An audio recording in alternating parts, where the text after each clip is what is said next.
This is Gary Butterfield. This is Cole Ross. This is Monster, my podcast. And this is the Bulette. Bulette. There's a monster in my podcast. Yep, Robert Bulette.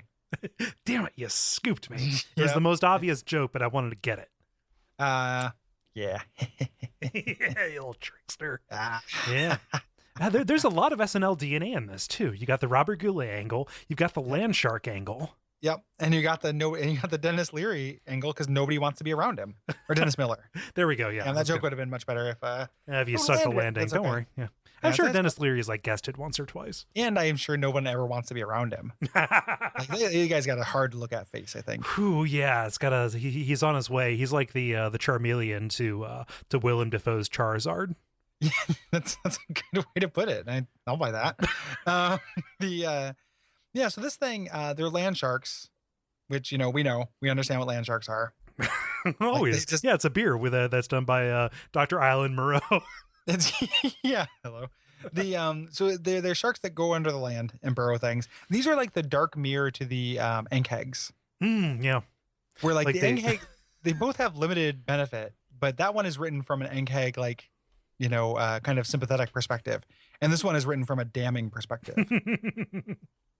Pretty much. And like the Ankeg, so the Ankeg, he will fertilize the field. So this guy does nothing. Like the second one of these Boulets rolls in, covered with his rock-like scales and whatnot, he crests above the ground. It's like, well, I guess we gotta fucking move now. Exactly. Yeah, this is the second monster that just literally lowers real estate value. And that's all it does. And they're just they're not very interesting as monsters. No one likes them, and they're not very useful.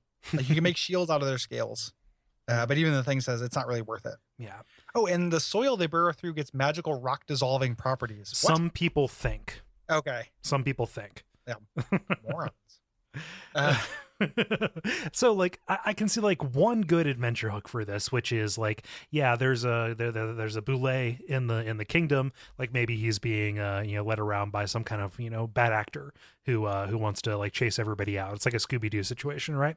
And the only way to defeat him, because you're way too low level, is to find enough shit to put in his way that he eats himself to death. Because they're carnivores. They're not just carnivores even.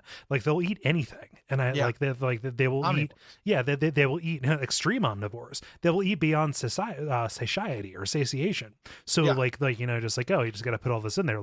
They will eat themselves to death. This is a problem that solves itself with enough rocks and time. Yeah. Yeah, like mountains. Or Shawshank Redemption. Yeah. Yeah, I mean, I guess that's fine if the fun adventure is gathering rocks. What do you, Christ, Murray? They're minerals. Yeah. I'm frustrated by the pronunciation on this guy. A little because bit. Having an explicit Earth language pronunciation thing doesn't make any sense to me in this fantasy world. Yeah, the fact that it's so Frenchy, and the fact that they're bullet shaped too, the Bulette is what I said before I read that fucking parenthetical. Yeah, who wrote this? Fuck you. I like the illustration. Oh yeah, he looks like a cranky little pup. If he was again, this is another one of those things where matters of scale would change things too. Because if these guys were the size of dogs, I'd be kind of into them. Yeah. A pack of Boulets moving in and kind of ruining the neighborhood seems more interesting to me than just it's not even dragon size though.